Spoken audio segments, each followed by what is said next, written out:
ধন্যবাদ কৃষি দিবানিশি তুলি টিভির আরও একটি নতুন ভিডিওতে। আজকের ভিডিওতে আলোচনা করা হবে কৃষি পণ্য দিয়ে বেকারত্ব দূরীকরণ।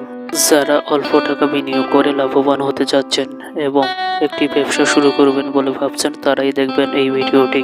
আপনি অনেক জায়গায় ঘুরেছেন, হতো চাকরির জন্য কিংবা ব্যবসা করার জন্য। আমি যেই আইডিয়াটি দেব, এই আইডিয়াটি আপনার খুব কাজে লাগবে। এরকম আইডিয়া আর কখনো কেউ দেয় নাই। চলুন তাহলে কথা না বাড়িয়ে মূল ভিডিওতে যাওয়া যাক। আমাদের রান্নাঘরে প্রতিদিন প্রয়োজন মরিচের গুঁড়া, হলুদের গুঁড়া, তেলের গুঁড়া, জিরার গুঁড়া। বর্তমান বাংলাদেশে প্রায় 250 টাকায় 1 কেজি শুকনা মরিচ পাওয়া যায়।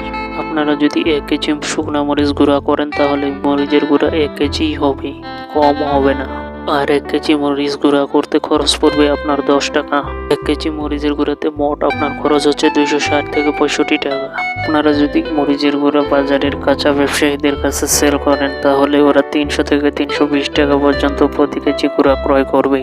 আপনি 1 কেজি মরিচের গুঁড়া সেল করতে পারলে আপনার প্রতি কেজি গুঁড়াতে 40 হতে 45 টাকা লাভ টিকবে। আর যদি আপনি মোড়কজাত করে বিক্রি করতে পারেন তাহলে 100 গ্রাম গুঁড়া আপনার বিক্রি হবে 40 টাকা। তাহলে আপনারা নিশ্চয়ই বুঝে গেছেন যে মরিচ গুঁড়া করে কিভাবে অল্প টাকা বিনিয়োগ করে লাভবান হওয়া যায়। আমি বেকার যুবকদের জন্য প্রতি সপ্তাহে একটা করে ভিডিও ছাড়বো।